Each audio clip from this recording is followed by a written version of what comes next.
warahmatullahi wabarakatuh. Selamat pagi anak-anak. Kita akan belajar bahasa Indonesia pada subtema 1 tentang ciri-ciri makhluk hidup. Kemudian kita akan belajar kalimat, kita akan belajar paragraf, dan kita akan ingat ya apa pesan ibu itu kan. Nah, masih dengan bersama Bapak di sini, Bapak Sofi Boldan Ansori. Oke, kali ini anak-anak, sebelum kita memulai pelajaran, marilah kita berdoa terlebih dahulu ya, supaya di dalam nanti pembelajaran kali ini bisa bermanfaat dan mendapatkan ilmu yang sangat berguna. Oke, berdoa dimulai. Berdoa selesai. Ya, terima kasih anak-anak. Bapak doakan semoga kalian tetap selalu diberi dalam kesehatan. Amin ya Allah ya Rabbal Alamin. Oke anak-anak, tadi di awal Bapak akan mencoba untuk menjelaskan mengenai ciri-ciri makhluk hidup, kalimat, paragraf ya. Nah, di sini tentang ciri-ciri makhluk hidup. Di buku tema yang sudah kalian pegang itu sudah jelas, di sana terdapat beberapa teks mengenai tentang ciri-ciri makhluk hidup ya. Nah, secara umum, ini secara umumnya ya. Jadi secara umum ciri-ciri makhluk hidup itu yang pertama adalah bergerak ya. Yang kedua adalah bernapas. Yang ketiga adalah tumbuh. Yang keempat adalah berkembang biak. Yang kelima memerlukan makanan dan air. Dan yang keenam adalah peka terhadap rangsangan. Ini merupakan ciri-ciri dari makhluk hidup. Jadi ini secara umumnya nih. Jadi secara umumnya itu ciri-ciri makhluk hidup itu adalah ada 6 ya. Yang pertama bergerak, yang kedua bernapas, yang ketiga tumbuh, yang keempat berkembang biak, yang kelima memerlukan makanan dan air, dan yang keenam peka terhadap rangsangan. Itulah secara umumnya tentang ciri-ciri makhluk hidup. Nah, kita akan bahas satu persatu ya. Dari yang pertama dulu, tadi ciri makhluk hidup itu adalah bergerak ya. Bergerak itu berarti berpindah ya, dari satu tempat ke tempat yang lain ya. Nah, perhatikan gambar ini.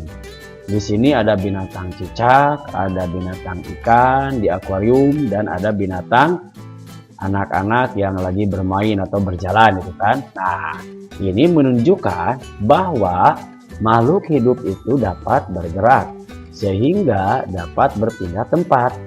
Cara bergerak makhluk hidup berbeda-beda. Manusia berjalan atau berlari menggunakan kaki. Burung terbang menggunakan sayap.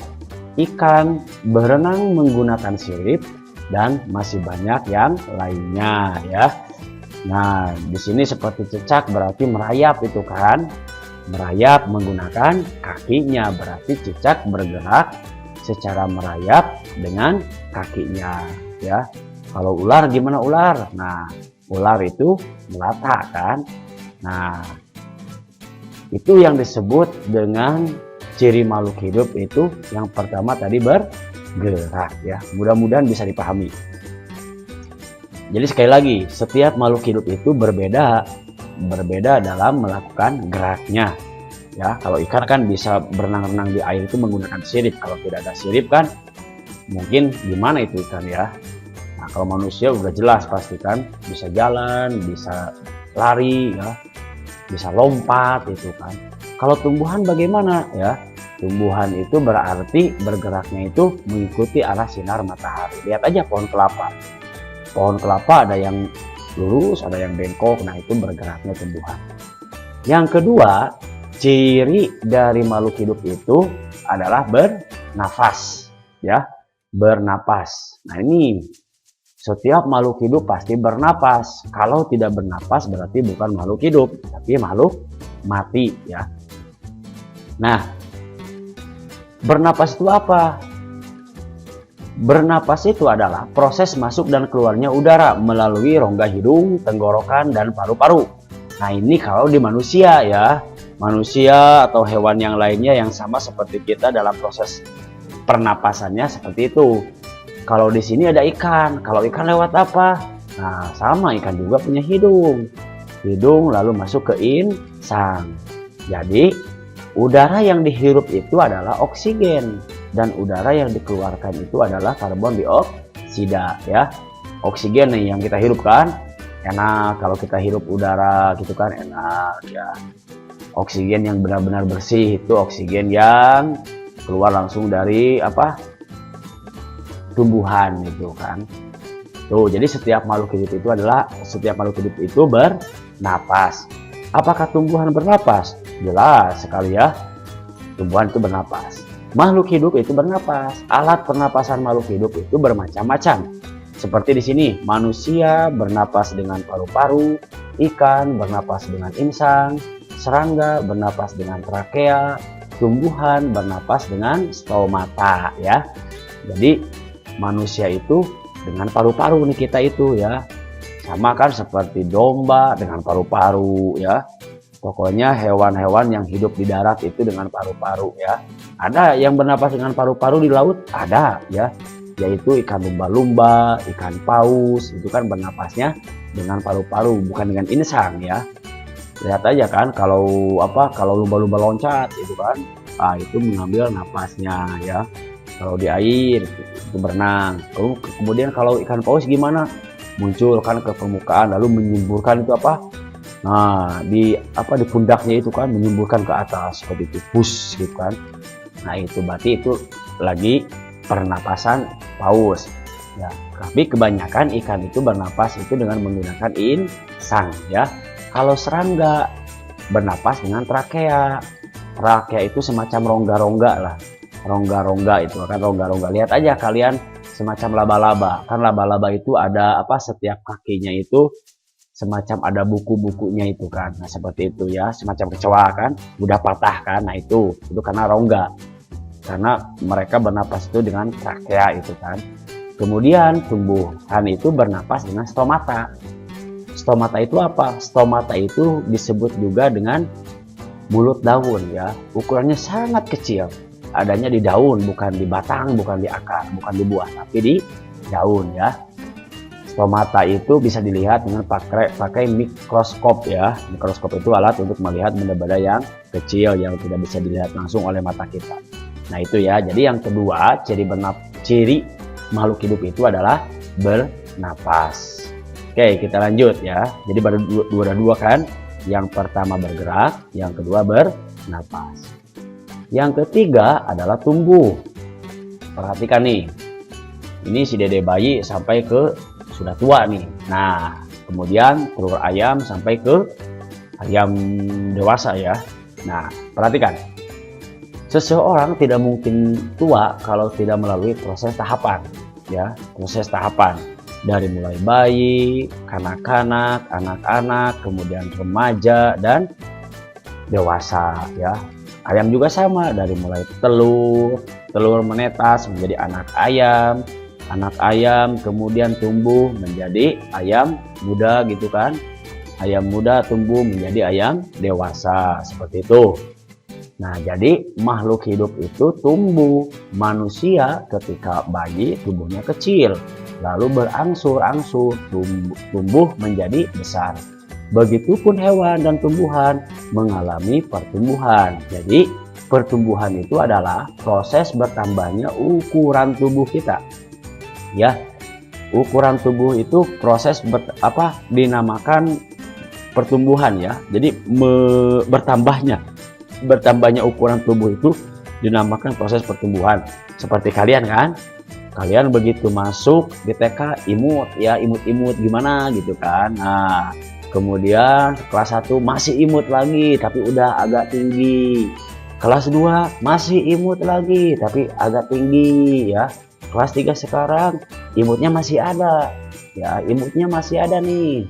Cuman badannya sudah tinggi itu kan. Nah, badan tinggi berarti berat badan nambah atau biasa saja, itu berarti dinamakan pertumbuhan, adanya proses perubahan ya pada tubuh kita.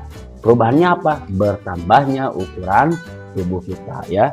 Dari sepatu nomor 10, nomor 20 sampai ke sepatu nomor 27. Berarti itu ada ukurannya bertambah. Seperti itu. Jadi baru 3 nih. Yang pertama bergerak, yang kedua bernapas, yang ketiga tumbuh.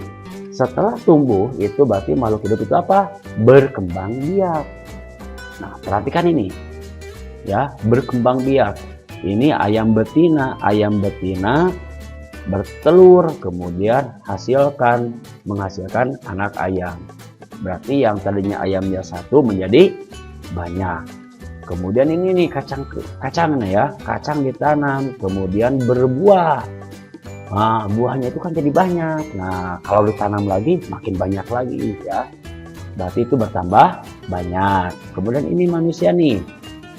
Ya, ibu dan ayah itu kan. Nah, punya anak ya, yang tadinya 2 orang menjadi 4 orang. Jadi intinya apa? Makhluk hidup itu berkembang biak.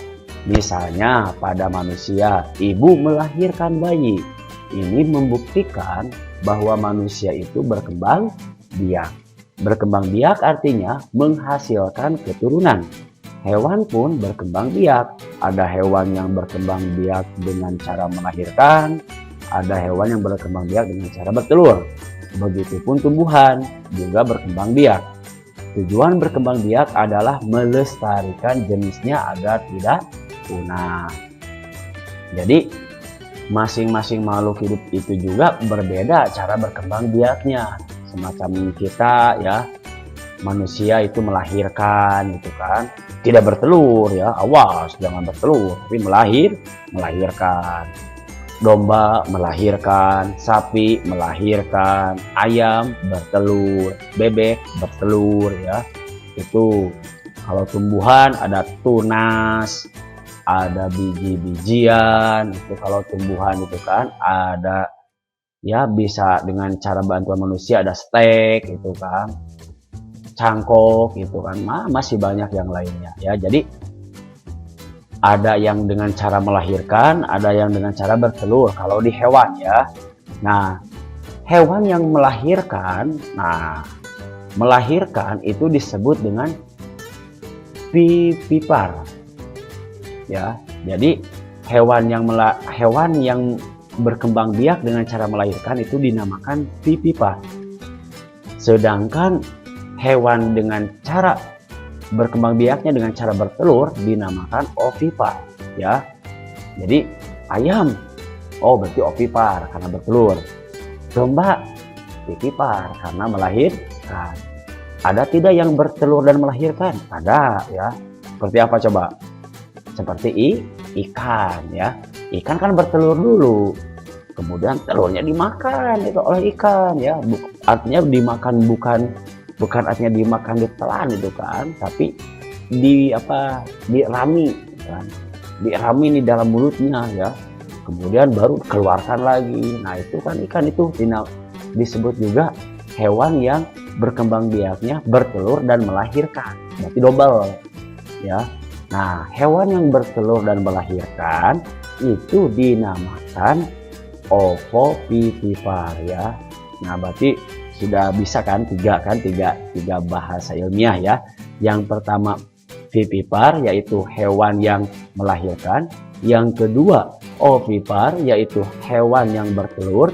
Dan yang ketiga ovovivipar, yaitu hewan yang melahirkan dan bertelur, atau bertelur dan melahirkan sama saja ya. Sekali lagi, jadi berkembang biak itu menghasilkan keturunan supaya banyak ya. Tujuannya apa? Melestarikan agar tidak punah ya. Tuh, berarti sudah berapa tuh? 4 ya. Yang pertama bergerak, ciri makhluk hidup itu. Yang kedua bernapas. Yang ketiga tumbuh. Yang keempat berkembang biak ya. Sekarang yang kelima. Apa yang kelima? Memerlukan makanan dan air. Ini ya, ciri makhluk hidup itu memerlukan makanan dan air. Kenapa nih perlu makanan dan air? Perhatikan ini. Nih, sebut saja ini yang menyirami ini namanya Siti ya. Kemudian dia menyirami tumbuhan. Berarti siapa yang perlu makanan dan air? Di sini adalah tumbuhan. Apakah tumbuhan makan? Makan sama seperti kita karena makhluk hidup ya. Tumbuhan juga perlu air. Kalau tidak ada air berarti tumbuhan akan mati ya, tumbuhan hijau terutama. Kemudian yang kedua ini gambar kuda ya. Gambar kuda sedang apa itu?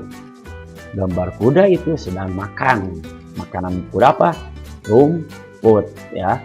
Yang ketiga ini gambar ini teman-teman nih lagi makan enak ya, nasi ya, di sana ada air minum. Nah, di sini bisa diartikan bahwa makhluk hidup memerlukan makanan dan air.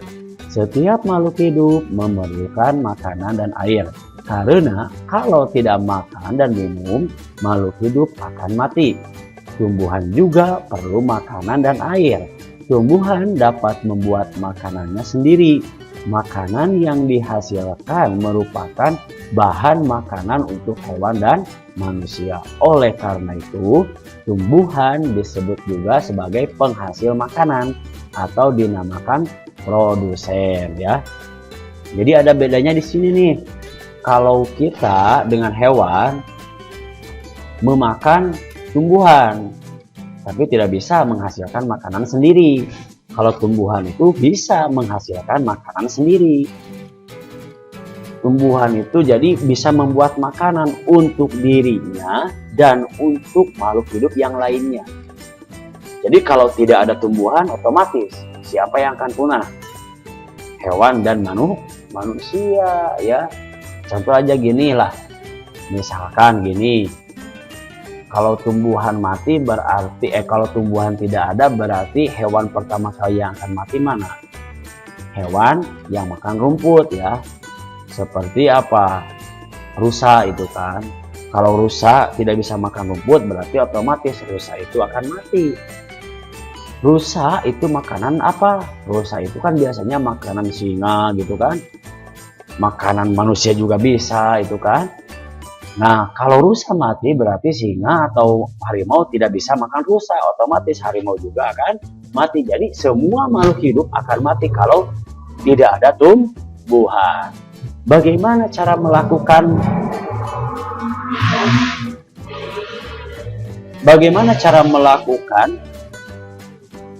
tumbuhan itu membuat makanannya sendiri ya?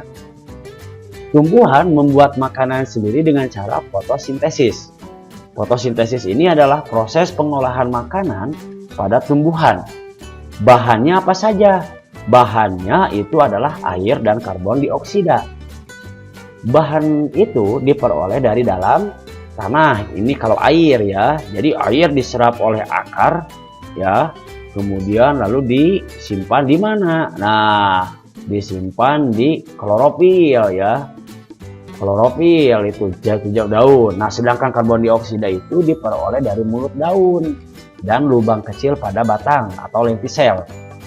Fotosintesis hanya terjadi pada tumbuhan yang berdaun hijau saja.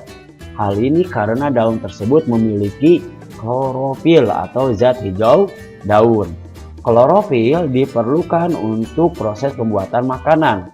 Klorofil ini bertugas mengikat cahaya untuk menjaga tanah agar tetap subur dan dapat menyediakan unsur hara yang dibutuhkan tumbuhan.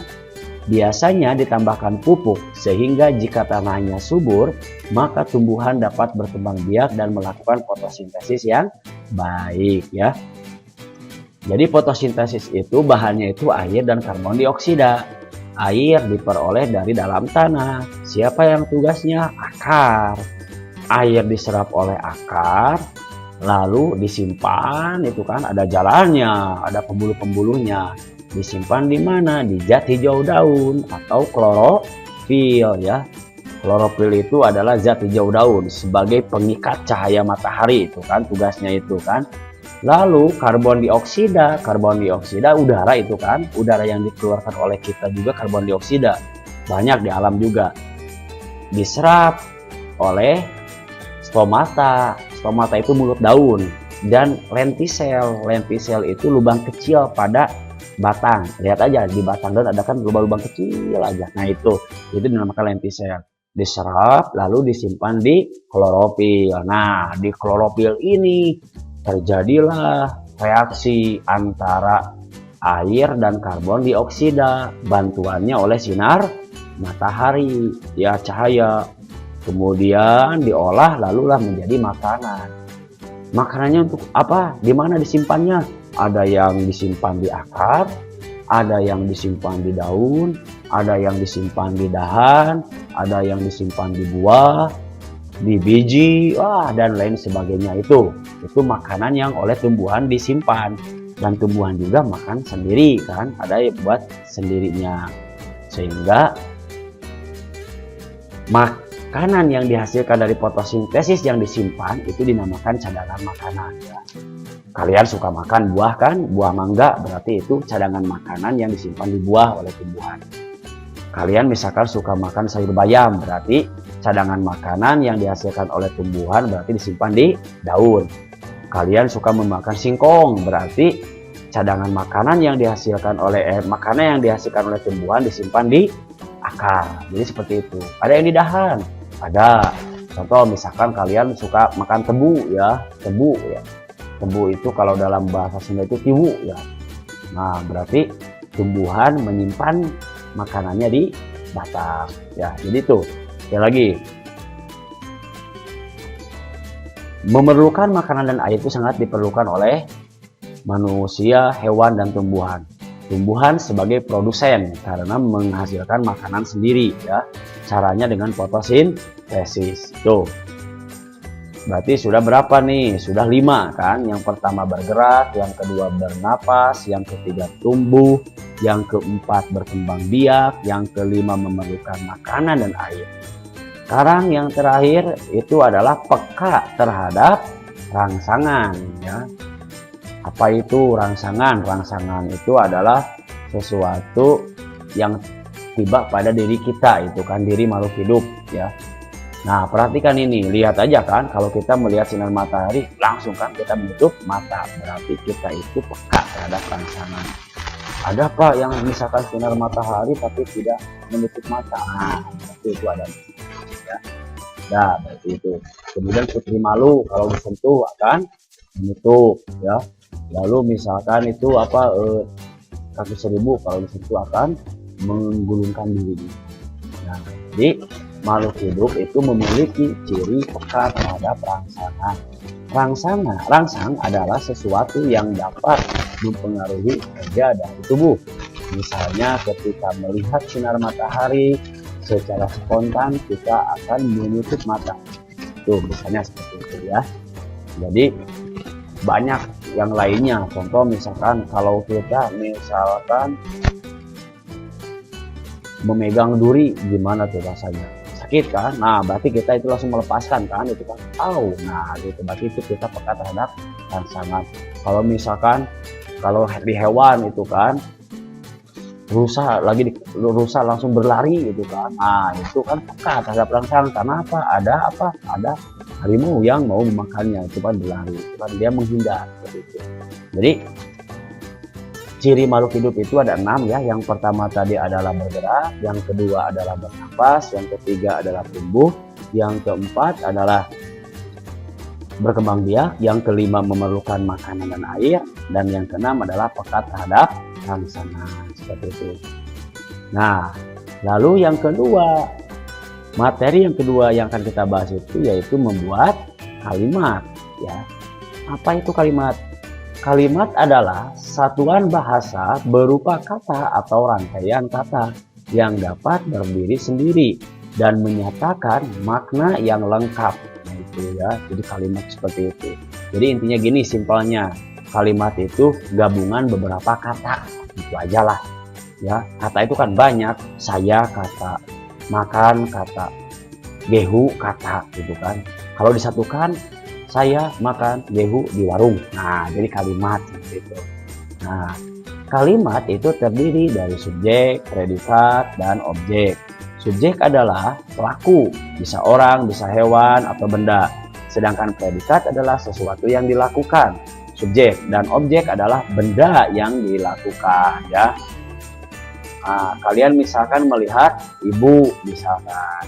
Coba buat kalimat melihat ibu. Contoh misalkan, ibu sedang menyapukan lantai rumah. Nah, berarti ibu sebagai subjek sedang melakukan atau sedang menyapu sebagai predikat, dan lantai rumah itu adalah objeknya, ya. Mudah-mudahan bisa dimengerti, mudah kok, ya. Nah, ini contohnya, ya. Contoh misalkan, buatlah kalimat dari kata bernapas. Ikan bernapas dengan insangkan, kan? Ikan sebagai subjek, bernapas sebagai predikat, insang sebagai objek, ya. Jadi sangat simpel sekali, ya. Jadi intinya gini, membuat kalimat itu kata-kata digabungkan, tapi kata-kata itu harus memiliki arti, ya. Dan kalimat itu tidak sembarangan, ada subjeknya, ada predikatnya, dan ada objeknya, bahkan ada keterangannya. Masih banyak yang lainnya, bisa dibahas nanti di kelas atas, ya. Nah, setelah kita membuat kalimat, berarti kita itu harus bisa membuat paragraf, ya. Membuat kalimat atau paragraf, tadi kan kalimat sudah dijelaskan, ya.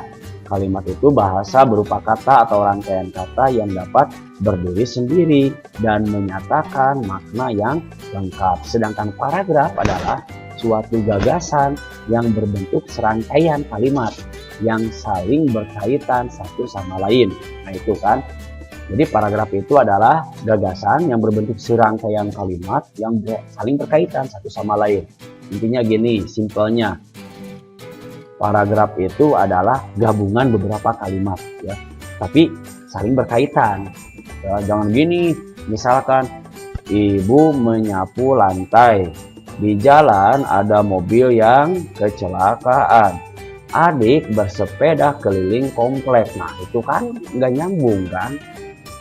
Nyambungnya gini, misalkan, saya melihat ibu yang sedang menyapukan lantai dengan rapi, mulai dari dapur, ruang tamu, ruang keluarga, sampai ke teras, ya.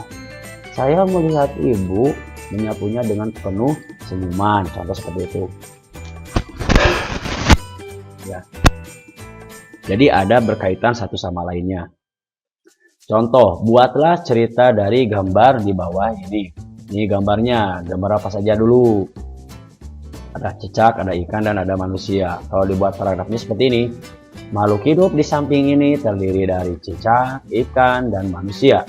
Ikan bergerak dengan cara berenang menggunakan siripnya, sedangkan cicak bergerak dengan cara merayap menggunakan kakinya, dan manusia bergerak dengan cara berjalan atau berlari dengan kakinya. Nah, ini menjadi sebuah paragraf, kan saling berkaitan satu sama lain, seperti itu, ya. Lanjut, ya. Nah, jadi hari ini kita sudah belajar mengenai ciri-ciri makhluk hidup, membuat kalimat, membuat paragraf, ya. Ingat pesan ibu apa? 1. Mencuci tangan pakai sabun, 2. Memakai masker, dan 3. Menjaga jarak atau jangan saling berkerumun. Makanya khusus untuk kelas 3 kita belajar secara daring dulu aja deh, ya. Mudah-mudahan video pembelajaran kali ini bisa kalian pahami dan mengerti, ya, serta bisa mengaplikasikannya ke dalam kehidupan sehari-hari. Apa yang menjadi ilmu yang bermanfaat untuk kalian, ya. Bapak titip, meskipun kalian belajar di rumah, jangan sampai kalian membuat ibu kalian, terus ya ibu atau ayah atau siapapun yang ada di rumah, dibuat oleh kalian itu menjadi marah-marah. Gak usah, ya. Jadilah anak yang berbakti kepada orang tua, jadilah anak yang soleh dan solehah. Bapak doakan semoga kalian mendapatkan ilmu yang bermanfaat dan sukses di akhir kelak, ya. Terima kasih dari Bapak. Wassalamualaikum warahmatullahi wabarakatuh.